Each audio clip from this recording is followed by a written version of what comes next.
নেতা আৰু নিৰ্বাচন আমাৰ নিৰ্বাচন বিশেষ অনুষ্ঠান আপোনালোকে সকলোৱে জানে।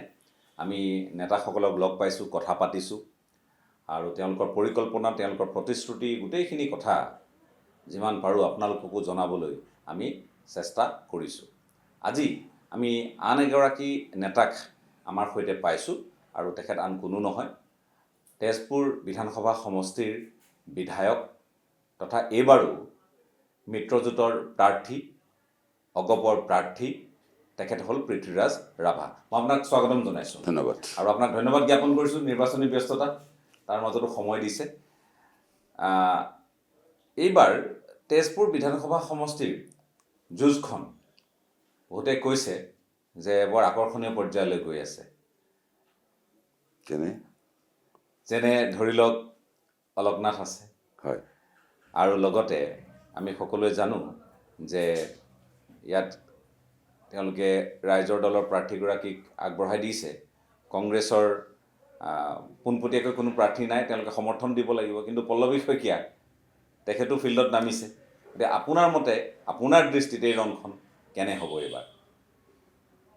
চাওক, আপুনি কথা এটা ক'লে যে তেওঁ এজন আৰ্টিষ্ট, ময়ো আৰ্টিষ্ট। আৰ্টিষ্ট বুলি নকওঁ, নাটক তাটক কৰা মানুহ আমি। কলাগুৰু বিষ্ণুপ্ৰসাদ ৰাভা যিবাৰ ইলেকশ্যন খেলিছিল 1967 চনত তেজপুৰ সমষ্টিত নিৰ্দলীয় প্ৰাৰ্থী, আৰু তেজপুৰ সমষ্টিত বিষ্ণুপ্ৰসাদ ৰাভাই প্ৰথম আৰু শেষ নিৰ্দলীয় প্ৰাৰ্থী। তেওঁৰ বিৰুদ্ধে উঠিছিলে বিজয় শৰ্মা কংগ্ৰেছৰ পৰা। তেতিয়া কংগ্ৰেছ আই হোৱা নাই, কংগ্ৰেছৰ পৰা উঠিছিলে। বিজয় শৰ্মা বাণ থিয়েটাৰত নাটক কৰা, বিষ্ণুতকৈ সৰু। বিজয় মাতে আৰু বিষ্ণুদা মাতে। নিৰ্বাচন প্ৰচাৰ যেতিয়া চলাইছিলে, কোনোবা যদি উদয় শইকীয়া আৰ্টিষ্ট, তেওঁ বিখ্যাত আৰ্টিষ্ট, বিষ্ণুৰাম বঁটা পোৱা মানুহ, তেখেতসকলে যেতিয়া নিৰ্বাচন প্ৰচাৰ কৰিছিলে, কেতিয়াবা যদি কিবা কাৰণত যদি বিজয় শৰ্মাৰ কথা বেয়াকৈ কৈছিলে, বিষ্ণুৰামে খং কৰিছিলে। এই নাপায়, বিজয় কিয় কেনেকৈ কথা কবি, নাপায় নহয়, সি মোৰ ভাই নিচিনা, ভাই হয় মোৰ, অমুক তমুক। এই যে ষ্টাইল অফ কেম্পেইন যে মানে বেলেগ ধৰণৰ আছিলে। এতিয়া মই তাকে ক'ব গৈছোঁ যে তেওঁ আৰ্টিষ্ট, ময়ো আৰ্টিষ্ট। তেওঁ নিজাববীয়াকৈ কেম্পেইন কৰিছে, তেওঁ নিজৰ ষ্টাইলত কেম্পেইন কৰিব, মই মোৰ নিজৰ ষ্টাইলত কেম্পেইন কৰিম। আৰু ইলেকশ্যনটো ঝালা জিকা আছে, খেলাটো হৰা জিকা আছে। কোনোবাই হয়তো জিকিব, কোনোবাই 2 গ'ল খাব, কোনোবাই 4 গ'ল খাব, কোনোবাই নাখাবও পাৰে, ড্ৰ হ'ব। এইটো ইলেকশ্যনটো ড্ৰ নহয়, ইলেকশ্যনত ড্ৰ খেলা নহয়, ইলেকশ্যনত জিকিবই লাগিব কোনোবা। আৰু মোৰ বোধেৰে হাৰিম বুলি কোনেও নিৰ্বাচন দেখে। তেওঁ ভাবিব মই জিকিম, মই ভাবিম মই জিকিম। এতিয়া আমাৰ যিটো সংগঠন, আমি মিত্ৰজোঁটত খেলিছোঁ। মিত্ৰজোঁটৰ সংগঠন হিচাপে আমি ধৰক তেজপুৰ সমষ্টিত আমাৰ বেচিকেলি ভাৰতীয় জনতা পাৰ্টি আৰু অসম গণ পৰিষদ, এই দুটা দলেই আছে। ইয়াত UPPL বা BPF বা অন্যান্য নাই। বেচিকেলি এই দুটা দলেই আছে। এই দুটা দলৰ মাজত এটা আমাৰ আণ্ডাৰষ্টেণ্ডিং আছে। আৰু আপুনি জানে যে অসমৰ, ভাৰতৰ আজি যি ৰাজনৈতিক দল আছে, ৰাজনৈতিক দলৰ ভিতৰত ভাৰতীয় জনতা পাৰ্টীৰ এটা ডিচিপ্লিন আছে। ডিচিপ্লিন মানে মই নকওঁ যে অনুশীলন মানি চলোৱা, ডিচিপ্লিন এটা আছে। এই ডিচিপ্লিনটো কি? টপ লেভেলৰ পৰা গ্ৰাউণ্ড লেভেললৈকে তেওঁলোকে এটা অৰ্গেনাইজড। টপ লেভেলত একদম ৰাজ্যিক পৰ্যায়ৰ সভাপতি বা তেনেধৰণৰ ৰাষ্ট্ৰীয় পৰ্যায়ৰ সভাপতিৰ পৰা একদম পৃষ্ঠা প্ৰমুখ। পৃষ্ঠা প্ৰমুখ মানে কি বুজাইছে? পৃষ্ঠা প্ৰমুখ মানে বুজাইছে যে তেওঁলোকৰ এক পৃষ্ঠাত কিমান কেইজন মানুহৰ নাম আছে, এক পৃষ্ঠাৰ কিমানকৈ মানে তেওঁলোকৰ দায়িত্ব এটা কমিটিয়ে লোৱা হয়, আৰু এই কমিটিৰ নামটো দিয়া হৈছে পৃষ্ঠা প্ৰমুখ। তেওঁ পৃষ্ঠালৈকে গৈছে। AGPত কিন্তু নাই। AGP আঞ্চলিকতে আছে আৰু বুথ কমিটিত আছে। আমি বুথ কমিটিলৈকে যাওঁ, তেওঁলোকে পৃষ্ঠালৈকে যায়। গতিকে আমি দুইটা, ভাৰতীয় জনতা পাৰ্টী আৰু অসম গণ পৰিষদে তেজপুৰত আমি যুটীয়াভাৱে মিত্ৰজোঁটত আমি কণ্টেষ্ট কৰিছোঁ, মোক মনোনীত কৰিছে। আৰু মোৰ বিশ্বাস আমি জয়ী হ'ম। আৰু জয়ী হ'ব। জয়ী হ'ম। মই আহিছিলোঁ মাজত, হয়, মই আপোনাক কোৱাটো ভাল হ'ব, আহিছোঁ। আৰু আহোঁতে মই এইবাৰ কোনো ৰাজনৈতিক দলৰ প্ৰতিনিধি, যিকোনো দলৰে কাকো আমন্ত্ৰণ জনোৱা নাই। মই নিৰপেক্ষ লোকসকলক, নিৰপেক্ষ অৰ্থাৎ তেওঁলোকৰ হয়তো পৃথক দৃষ্টিভংগী থাকিব পাৰে, কিন্তু কোনো দলৰ সদস্য নহয় তেওঁলোক সমাজৰ গোটেই গতিবিধি নিৰীক্ষণ কৰি থকা ব্যক্তি। তেওঁলোকক মই সুধিলোঁ, তাৰে একাংশই ক'লে কিছুমান কামৰ কাৰণে আপোনাক সাধুবাদ দিলে, কিন্তু তাৰ লগে লগে ক'লে যে আপুনি বিগত সময়ছোৱাত বিশেষ একো কামেই কৰিব নোৱাৰিলে, তেওঁলোকৰ অভিযোগ। আটাইতকৈ ডাঙৰ কথা যিখন তেজপুৰ চহৰৰ মাজমজিয়াদি যিখন উৰণ সেতু, য'ত গুৱাহাটীত 9 মাহত এবছৰত আপোনাৰ বা অন্য ঠাইতো আমি উৰণ সেতু নিৰ্মাণ হোৱা দেখিছোঁ, এইখন আজি বছৰ বছৰ ধৰি পৰি আছে। এইবোৰে আপোনাৰ ক'ৰবাত নম্বৰ কাটিব নেকি, নম্বৰ কমাব নেকি? চাওক, এটা কথা কওঁ, মই MLA হ'লোঁ 21 চনত। MLA হৈ উৰণ সেতুৰ কিন্তু মই MLA হোৱাৰ আগতেই হোৱা কথা আছিলে। মিলিটাৰীৰ লগত কিবা গণ্ডগোল লাগিছে, মিলিটাৰী কৰিব নিদিয়ে, অমুক নিদিয়ে, তমুক বহুত কথা লাগি আছিল।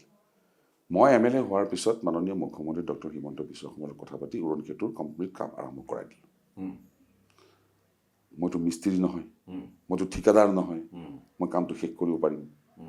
নিৰীক্ষণত আছে, তেওঁলোকে কাম কৰি আছে, কামটো বন্ধ কৰা নাই, কামটো চলি আছে। যি নহওক, কামটো আমি আৰু 6 মাহ 3 মাহৰ ভিতৰত কামটো শেষ হৈ যাব। আৰু উৰণ সেতু, গুৱাহাটীত বনোৱা উৰণ সেতু আৰু তেজপুৰত বনোৱা উৰণ সেতুৰ মাজত পাৰ্থক্য আছে। তাৰে উদাহৰণস্বৰূপে কলিয়াবৰৰ যিটো উৰণ সেতু কেইবছৰ হৈ গ'ল, কামপুৰত বনাই আছে উৰণ সেতু কেইবছৰ হৈ গ'ল, এনেকৈ বহুত উৰণ সেতু বনাই আছে, বছৰ ধৰি হোৱা নাই, কিন্তু আমাৰ কাম পূৰ্ণ গতিত চলি আছে আৰু আমি নিৰ্বাচনৰ পাছতে আমি এইটো উদ্বোধন কৰিব পাৰিম। আনটো কথা হৈছে কি, তেজপুৰত মই তেতিয়া ক্লাছ 4-5ৰ ল'ৰা, তেজপুৰ একাডেমী স্কুলত, হাফ পেণ্ট পিন্ধা। তেতিয়াই শুনিছিলোঁ নানা বৰুৱা নামৰ এজন মানুহে তেজপুৰৰ হজৰাপাৰত বা হজৰা পুখুৰীৰ কমপ্লেক্সত এটা ষ্টেডিয়াম বনাব। তেতিয়া আমি সৰু ক্লাছ 4-5ৰ ল'ৰা, ষ্টেডিয়ামৰ আমাৰ কনচেপ্ট নাই।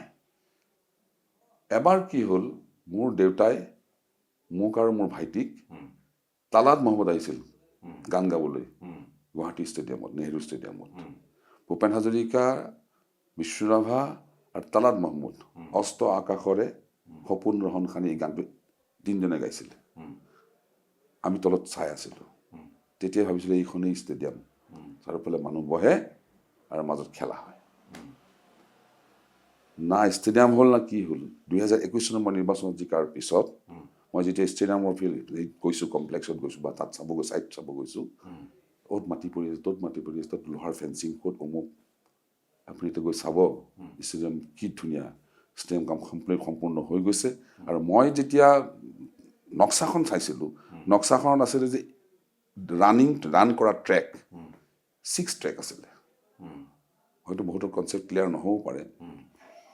নেশ্যনেল লেভেলৰ খেলা হ'লে বা কম্পিটিশ্যন হ'লে 6 ট্ৰেকত খেলা নহয়, 8 ট্ৰেক লাগিব, 8জন দৌৰবিদে দৌৰিব পাৰিব লাগিব। মই নক্সা সলনি কৰি 8 ট্ৰেক কৰিলোঁ। এতিয়া নেশ্যনেল লেভেল খেলাও আমি তেজপুৰত পাতিব পাৰিম।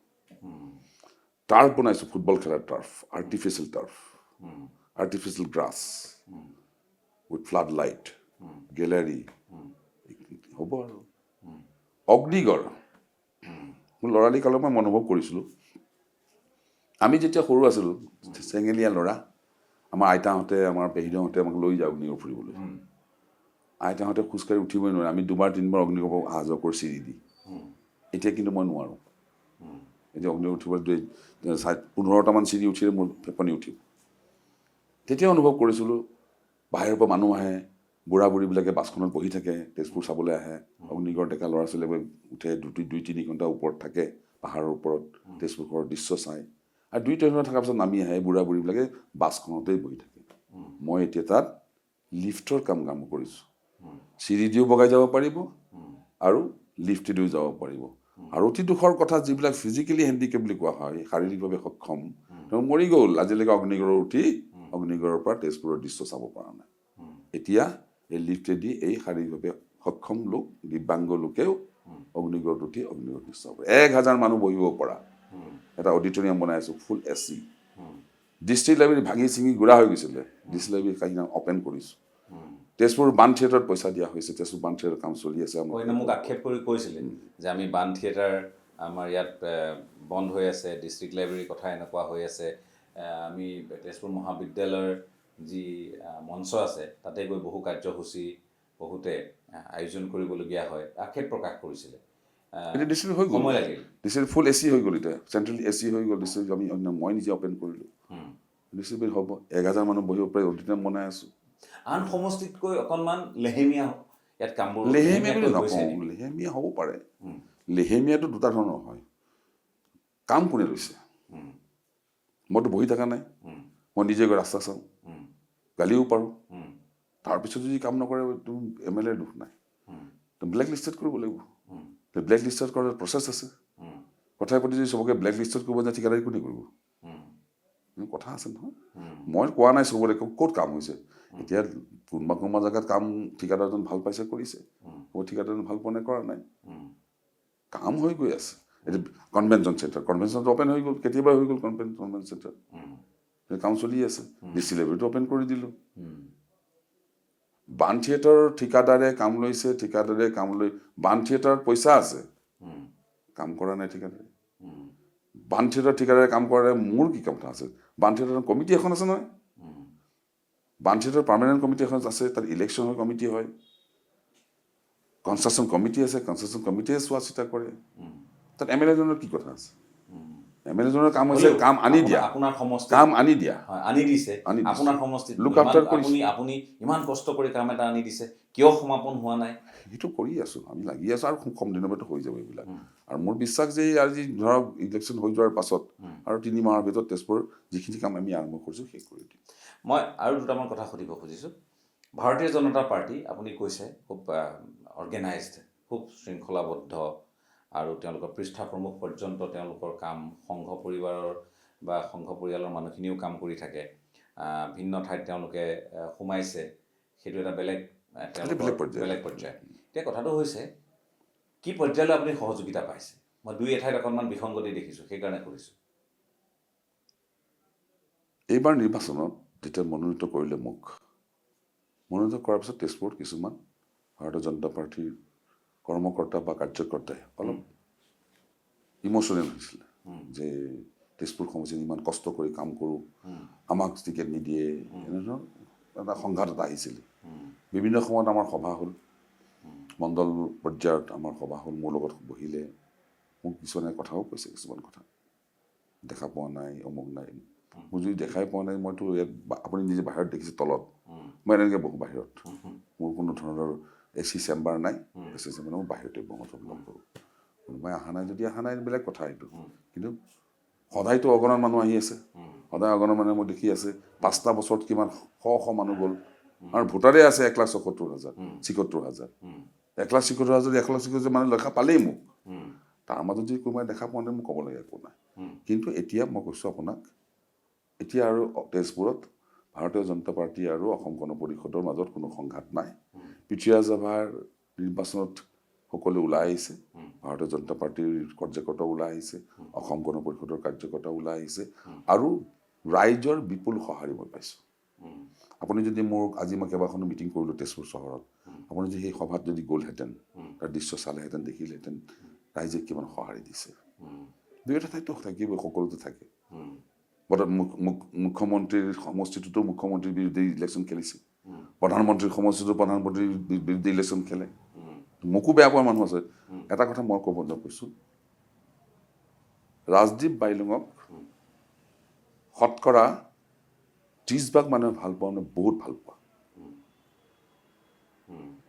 70% মানুহে বেয়া পোৱা মানে বহুত বেয়া পোৱা নুবুজায় বহুত মানুহ আছে বহুত পপুলাৰ যদি এনেধৰণৰ নিৰ্বাচন বা এনেকৈ চিলেকশ্যন কৰা যায় তেওঁক ভাল পোৱা মানুহ মানে শতকৰা 4%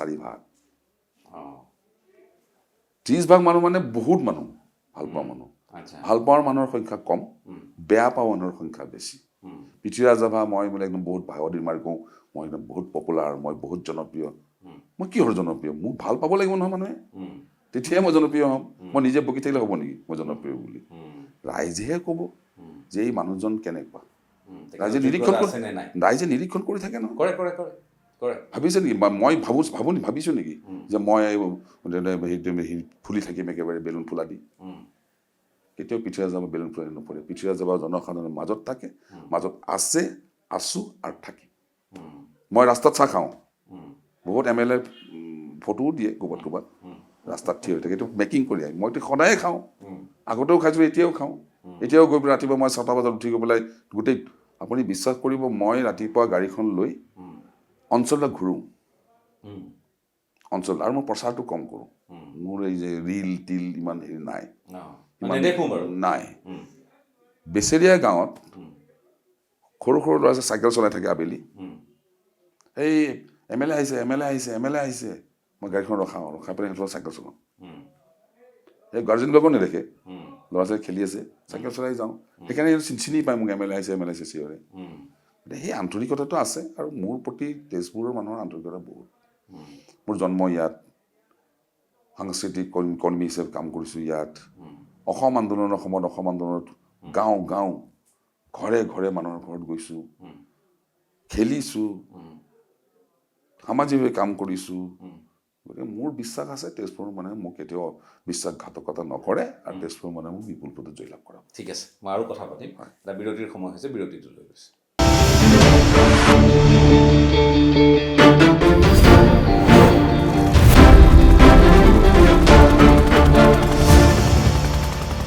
এটা চমু বিৰতিৰ পাছত আপোনালোকক পুনৰ স্বাগতম আমি তেজপুৰৰ বিধায়ক আৰু এইবাৰৰো NDAৰ প্ৰাৰ্থী পৃথ্বীৰাজ ৰাভা ডাঙৰীয়াৰ সৈতে কথা পাতি আছোঁ আৰু তেখেতে কৈছে তেখেতৰ বিশ্বাস আছে যে তেজপুৰীয়া ৰাইজে তেখেতক পুনৰ জয়ী কৰাব আৰু বিপুল ভোটক সেইটোও তেখেতে কৈছে গতিকে 2021 আৰু 2026 মাজত ব্ৰহ্মপুত্ৰ এটি বহুত পানী বৈ গ'ল বহু প্ৰতিশ্ৰুতি আমি কেতিয়াবা ধোঁৱা চাঙত উঠা দেখোঁ আৰু বহু প্ৰতিশ্ৰুতি কাৰ্যকৰী হোৱাও দেখোঁ তেজপুৰ আপুনি এই সমষ্টিটোৰ যিহেতু এইবাৰৰো প্ৰাৰ্থী এই যিটো 2021-2026 যদি মই আপোনাক কওঁ নিৰ্বাচনটোৰ পাৰ্থক্য খুব সূক্ষ্মভাৱে আপোনালোকে ৰাজনীতি কৰা মানুহ আমি খবৰ লোৱা মানুহ আপোনালোকে ৰাজনীতি কৰা মানুহ কি দেখিছে খুব সূক্ষ্মভাৱে যদি মই আপোনাক নিৰীক্ষণ যদি আপুনি কৰিছে বুলিও যদি মই সোধোঁ সমগ্ৰ পৃথিৱীত ৰাজনীতিক স্থিৰতা নহয় ৰাজনৈতিক অস্থিৰ হয় ৰাজনীতিৰ ৰূপান্তৰ হয় 2021 ৰাজনীতিৰ যিটো পৰিৱেশ 2025 ৰাজনীতিৰ যিটো পৰিৱেশ ইলেকশ্যন অহাৰ লগে লগে নিৰ্বাচন অহাৰ লগে তাৰ ৰাজনীতিৰ পৰিৱৰ্তন হয় এইবাৰ ৰাজনীতিৰ পৰিৱৰ্তন হৈছে টাফ হয় কেতিয়াবা কোনোবাখন সমষ্টিত সহজ হয় কোনোবা সমষ্টিত টাফ হয় টান হয় কঠিন হয় তাৰপৰা দুবোৰ বহি থাকিলে নহ'ব 70 যেতিয়া তৰোৱাল লৈ আহিছে মইতো তৰোৱালটো দাঙি ল'বই লাগিব আৰু তৰোৱাল দাঙি যদি গাত জোৰ আছে শক্তি আছে আৰু বুদ্ধি আছে মই বুদ্ধিমত্তাৰ শক্তিৰে প্ৰতিঘাত কৰিব লাগিব যুদ্ধত জয়ী হ'ব লাগিব যুদ্ধ হ'লে মৃত্যুবৰণ কৰিব পাৰোঁ কিন্তু যুদ্ধ কৰিব লাগিব এইটোৱে মোৰ কথা মোৰ মতো মোৰ লক্ষ্য মোৰ মন আপুনি এগৰাকী আমোলা আছিল হয়নে মই আপোনাক তেতিয়া পাইছোঁ আপুনি এগৰাকী আমোলা হিচাপে আপুনি অৱসৰ ল'লে তাৰপাছত আপুনি অসম গণ পৰিষদত যোগদান কৰি আপুনি প্ৰাৰ্থী হ'ল এতিয়া কথাটো হৈছে মই ভাবোঁ যে বেলেগতকৈ আপুনি কাম কাজ অনাৰ ক্ষেত্ৰত আপোনাৰ পাৰদৰ্শিতাটো অকণমান ঈৰ্ষণীয় হ'ব লাগিছিল সেই পৰ্যায়ত আপুনি কাম কাজ অনাটো কি কাম কাজ আনিব তেজপুৰখনত কাম কাজ আনিবলৈকে ৰাস্তাটো বনাইছোঁ তেজপুৰ সমষ্টিৰ বৰ্গ কিলোমিটাৰ 200 বৰ্গ কিলোমিটাৰ মই PWৰ ৰাস্তা বনাইছোঁ 186 কিলোমিটাৰ গুৱাহাটী পাৰ হৈ গ'লোঁ এতিয়া চকুৰে দেখিব লাগিব মানে হয় নহয় এই যে অগ্নিগড় কথা ক'লোঁ মই কৰি আছোঁ আৰু তেজপুৰ ডাঙৰ প্ৰব্লেম এটা হৈছে মাটি মানে কয় চবেই নকয় নকয় কিছুমানে কয় দুই একে কয় মানে তেওঁলোকে লক্ষ্য নকৰে লক্ষ্য কৰিলেও তেওঁলোকে হেৰি কৰে এভইড কৰিব পাৰে এইটো এটা কাৰণ নেকি যে আপুনি যে ক'লে আপুনি বৰ ৰীল বনাই নাথাকে বা আপুনি সাংঘাতিক প্ৰচাৰ কৰি নাথাকে আমি বহু বিধায়কক দেখোঁ মন্ত্ৰীকো দেখোঁ নিজৰ সমষ্টি মুখ্যমন্ত্ৰীয়ে বাকীসকলৰ কথা বাদ দিয়ক মুখ্যমন্ত্ৰীয়ে যিজনে সন্মুখৰ পৰা নেতৃত্ব দিছে গোটেই NDA অসমত তেখেতৰো দেখোঁ আমি দিনটোত কিমান ৰীল কিমান ভিডিঅ' আৰু কি কৰিলে প্ৰতিটো কথাৰ আমিও বনাওঁ ময়ো বনাওঁ মোৰো ফেচবুক আছে মোৰো মানে হেৰি এইবিলাক কাম কৰি আছোঁ কথাটো হৈছে কেনেকুৱা কিছুমান মানুহে দেখিও নেদেখা ভাও জোৰে আপুনি জানে চবেই জানে তাৰ ওপৰত বহুত প্ৰবন্ধও হৈছে দেখিও নেদেখা ভাও জোৰে এই যে তেজপুৰ কলেজৰ পৰা যদি ডাকঘৰলৈ এখন দলং বনাইছোঁ নেদেখে নেকি এই লিফ্টৰ কথা ক'লো নেদেখে নেকি নেদেখা কাম আছে নেদেখা কামো মই কৰিছোঁ তেজপুৰ চিভিল হস্পিটেলত কিডনী বেমাৰ হোৱা ডায়েলিচিছ কৰা কোনো ফেচিলিটিছ নাছিলে মই 6খন না 7খন বেড দিছোঁ তাত কৰাইছোঁ মই দিয়া নাই, মই হেৰি কৰাইছোঁ। এখন বেডত আপোনাৰ প্ৰায় 5 লাখ টকা খৰচ হয় বেচিনটোৰ সৈতে। তেজপুৰ মেডিকেল কলেজত, মই তেজপুৰ কলেজত মোৰ সমষ্টি নহয়, নামটোৱে তেজপুৰ মেডিকেল কলেজ, মোৰ সমষ্টিৰ অধীনত নহয়, তাতো বঢ়াইছোঁ 13খন। এই ইলেকশ্যনৰ আগে আগে মই ডেকাৰ গাঁও, আমাৰ মোৰ সমষ্টিত পৰে ডেকাৰ গাঁও হস্পিটেলখন এবাণ্ডন হৈ পৰি আছে, তাতো মই 3খন বেড দিয়াইছোঁ। য'ত এজন ডায়েলিচিছ কৰিব লগা মানুহে নামটো ৰেজিষ্টাৰ কৰাৰ পিছত 3 মাহৰ পিছত তেওঁক ডেট দিয়া হয়, তেওঁ ডায়েলিচিছ কৰিব আহিবলৈ। 3 মাহলৈকে ৰখিব পাৰে নেকি মানুহ? আৰু এজন ডায়েলিচিছ কৰা মানুহৰ প্ৰাইভেট নাৰ্ছিং হোমত ডায়েলিচিছ কৰিলে 4,000 পৰা 8,000 টকা খৰচ হয়। মাহটোত আপোনাৰ 4বাৰ বা 3বাৰ কৰিব লাগে। এজন দুখীয়া মানুহে ডায়েলিচিছ ক'ৰ পৰা কৰিব নেকি? ডায়েলিচিছ কৰা চেণ্টাৰে বনাই দিছোঁ। আৰু এটা মই কথা কৈ দিছোঁ, কালি মই এটা কাৰ্যসূচী উদ্বোধন কৰিছোঁ। মোৰ লগত এটা ফাৰ্মাৰ্ছ কোম্পানী, অগ্নিগড় FPC, মোৰ লগত যোগ হৈছে। তেওঁলোকৰ উদ্যোগত, মোৰ সহযোগত। আমাৰ তেজপুৰৰ কথাটো কৈছোঁ, আমাৰ তেজপুৰত মাটি নাই। তেজপুৰৰ লিচু বিখ্যাত বুলি কয়, আপুনিও জানে। তেজপুৰৰ লিচু সঁচাই বিখ্যাত, সোৱাদটো বেলেগ হয় অন্য লিচুতকৈ। তাৰ এটা স্মেল আছে, সেই স্মেলটো বৰ সুন্দৰ স্মেল হয় আৰু ডাঙৰ হয়। লিচু বোলে মানুহে কয় লিচু ফৰেনত যায়, তেজপুৰৰ লিচু বোলে দিল্লীত যায়, চব মিঠা কথা। কোনোবাই এটা টোপোলা লৈ গৈছে, এইটো বেলেগ কথা। জিঅ'টেকো কৰিছে, কিবা কৰিছে, অমুক কৰিছে, তমুক কৰিছে, ঠিকে আছে, চব কৰিছে। লিচুটো যাব কেনেকৈ বাহিৰত? প্ৰডাকশ্যনটো হ'ব লাগিব ন। ঘৰতে খাবলৈ লিচু নাপায়, তেওঁ বাহিৰত কেনেকৈ পঠাব? বাহিৰটো পঠাবৰ কাৰণে হেৰি লাগিব, মাটিও নাই। গতিকে আমি চিন্তা কৰিলোঁ যে কেনেকৈ আমি লিচুটো আমি মানে হেৰি কৰিব পাৰোঁ, মানে বৰ্ধিত আকাৰত আমি তাক নিব পাৰোঁ, বিস্তাৰ কৰিব পাৰোঁ।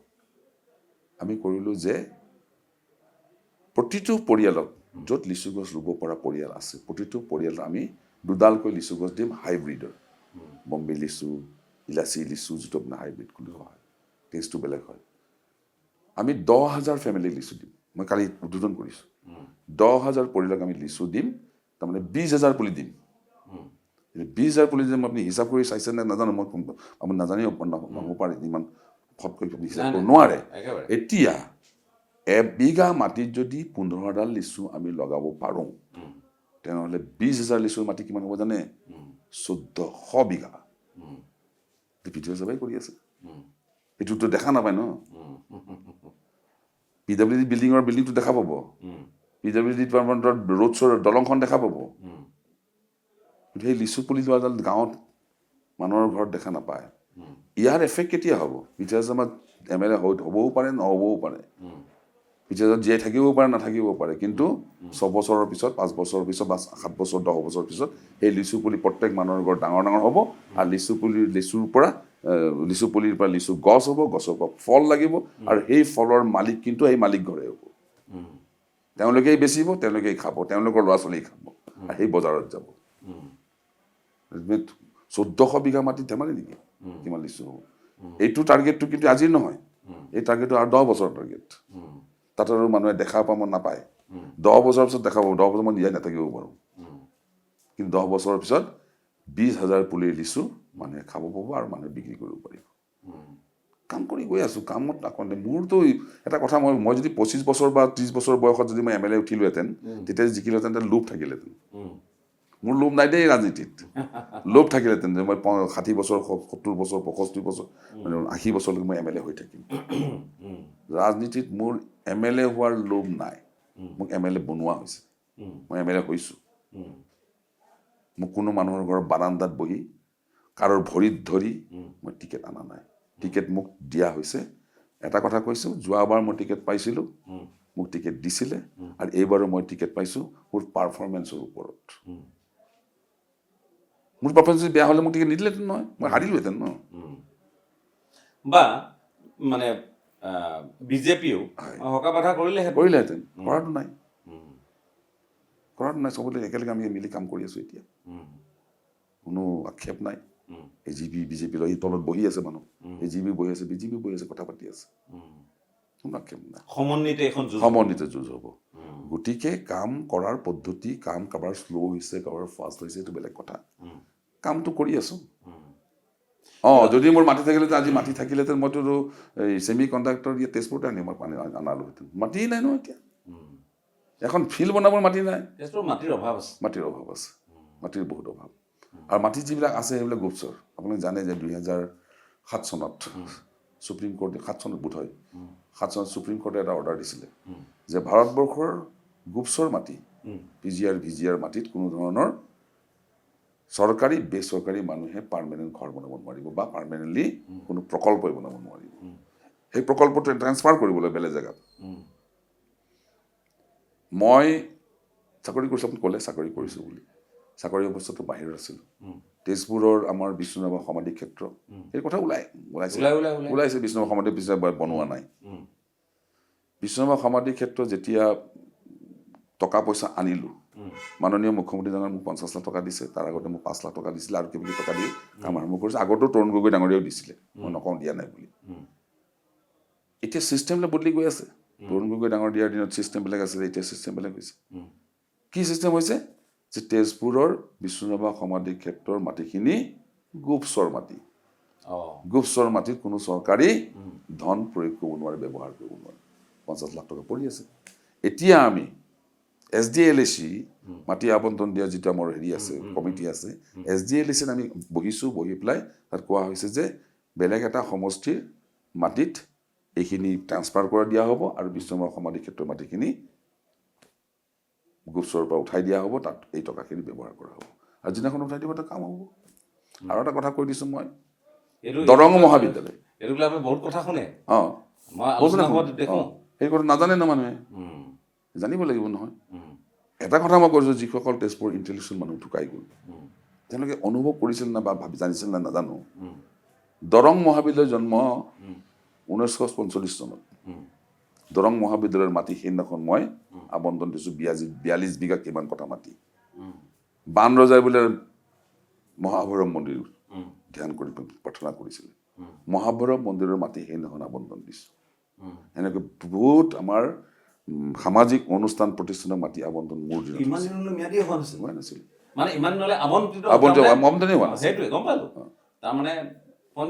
নাছিল। হোৱা নাছিলে। এতিয়া কৰিছোঁ, পিঠা চাবাই কৰিছে। এতিয়া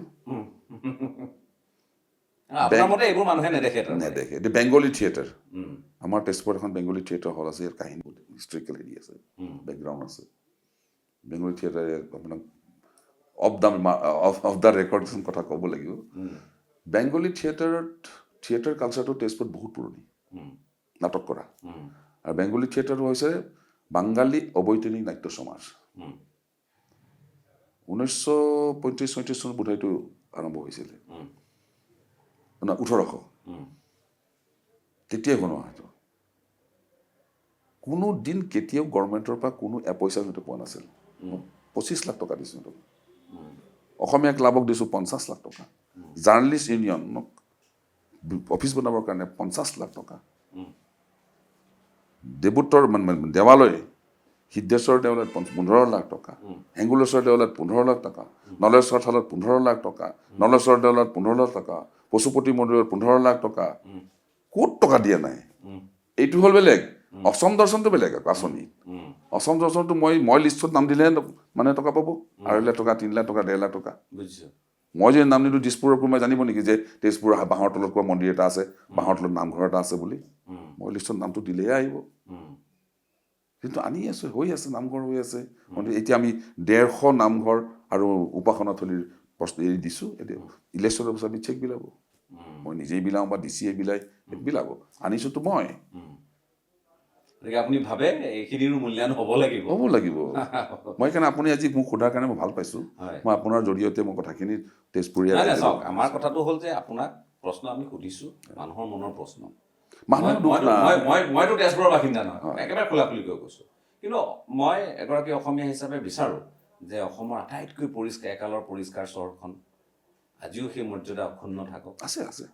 সেই যে পৰ্যটনৰ মানে সকলোৰে আকৰ্ষণৰ কেন্দ্ৰবিন্দু তেজপুৰ, অগ্নিগড়, হয়নে?